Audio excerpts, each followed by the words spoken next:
All right, so now we're ready to talk about truncation error. Truncation error, and of course, we've already introduced the Taylor series, but before we do that, I just want to give a brief overview, make sure we haven't gotten lost here. Okay, so this was our outline of the different sources of error. We have modeling error and numerical error. Now, when talking about numerical error, we've talked all kinds of stuff. We've talked about round-off error. In particular, we talked about quantization error and error that comes in because of numerical manipulations. Okay, so that's what we've talked about so far. What we're going to focus on right now is truncation error. Okay, so that was just to orient ourselves, make sure it's clear where we're talking about. This is what we're talking about, truncation error, and this is how it fits in with the rest of the problem. So truncation error and the Taylor series. The reason the Taylor series is even important at all when we're talking about truncation error, because you should recall, I mentioned this before, truncation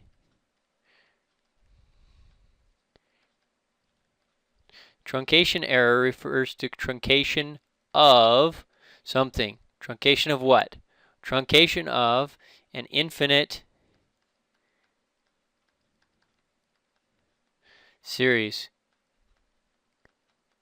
That's what we're truncating. Now, a lot of times that's going to be the Taylor series. But it doesn't have to be the Taylor series. We could be using the Maclaurin series. We could be using a completely different infinite series if we wanted to.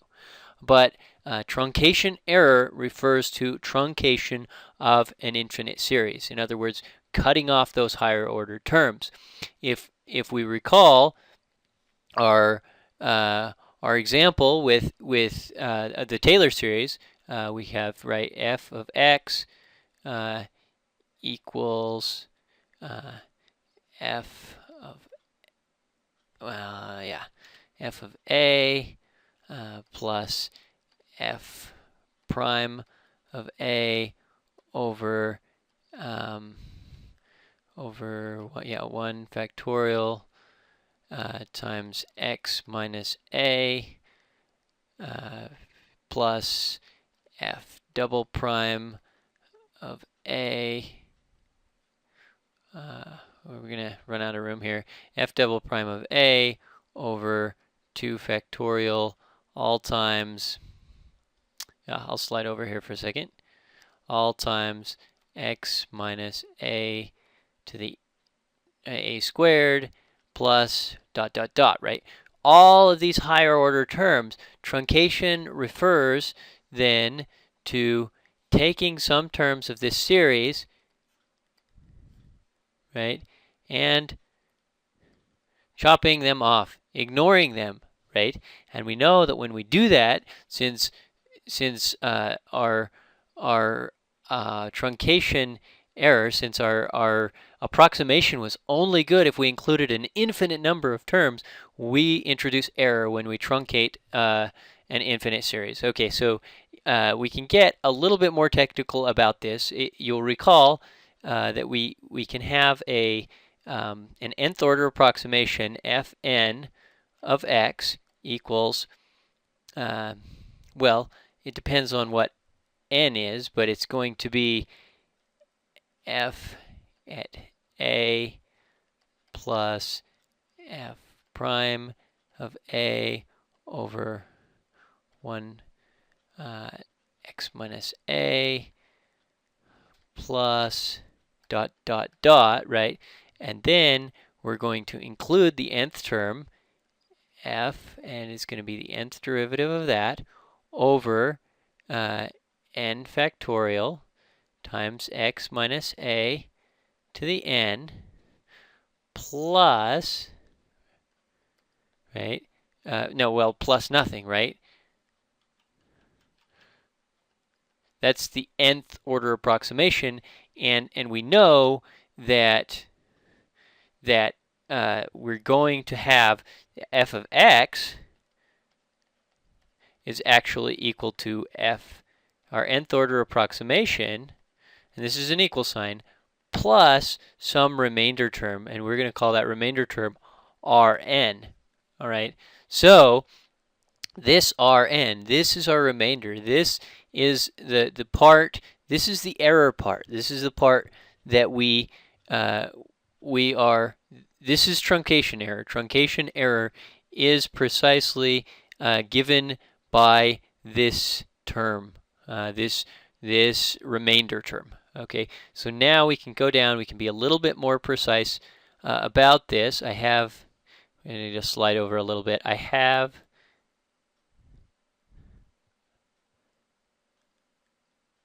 okay, there we go. Well, okay. Again, I've typed up some of this for you, and so we have remainder terms of the Taylor series here. I'm just showing these terms, and again, a little bit nicer fonts and things here, but we're just writing out all the different terms of the Taylor series. I've written out 9 here, right? So that's going to be equal to, let's say we're doing a 0th order approximation. That's going to be equal to f0 plus r0, right? Because I said the remainder term Rn is the n is referring to the nth order approximation. So Rn is going to have more or fewer terms depending on what n was, and that's going to be all of the terms, because if we look here, let's say n was we had the 0. If we were doing the 0th order approximation, that was f0 of x, right? And then all of these terms up to infinity, actually, right? Including 9, but all the way up to infinity, these terms, that is our Rn. But it's not Rn in this case because n is specific. That's our R0. That's our R0 term. And this remainder term, right, I've written it down. That goes from n plus 1, right? From n plus 1 because this is we see we were doing the 0th. This was the first and the second. So that goes all the way from n plus 1 to infinity. All of those terms there. And then what happens is that is actually given equivalent to this integral between a and x of x minus t. T is just a dummy variable in this case, to the nth power over n factorial times f to the n plus 1. So this is just really just a rearrangement of what we had here. Where we had the nth derivative here and then the x minus t term out here. So same thing. Don't need to get nervous there. But this is interesting. Okay, this ends up being equivalent, and you can show this, and they do in the book on page 79. They show that all of this infinite sum here can actually be represented exactly with this n plus 1th derivative of some function f of c. So we have f of c, and we take the nth derivative of that, well, the n plus 1th derivative of that, and that can represent this one term. Well, then when we include our factorial term and other term, this represents Rn exactly. And this is actually really nice because instead of having an infinite number of terms, now we have only one term. All right, and so there's a couple of different things that we need to see here. The first thing that we need to see is that we have 3 parts here. So this is our derivative term part. This is our derivative term. This right here, let's switch colors so we can tell. This is our factorial term, right? Factorial. And so those are all just going to be numbers. And then this term right here, this is actually a polynomial term, right? Polynomial term. And when you do error analysis or sort of these worst case scenario analysis, a lot of times you'll use what's called big O notation. And what big O notation is just a way of getting some intuition behind ugly terms like this to get an idea, because we don't actually have the values for this in most cases. So it's to get some idea. And so we introduce this variable h equals x minus a, okay, that's not part of big O notation, but what big O notation is where we have these three terms here, and this derivative term may be huge. It may be a billion, right? Like we don't know, but then there's this h to the n plus 1 term. So we simplify all that, and we just say that it's order. We say the remainder term is order h to the n plus 1. Okay, and the reason that's useful is because let's say something was order h squared, right? And again, these coefficient terms, these terms could be huge, but our error is order h squared. Well, if we divide h in half, which h is the step size, right? If we divide h in half, then we also halve our error, and you can see that because if it's order h squared, well, I mean we do actually we divide our if we the error isn't halved, it's 1/4, right?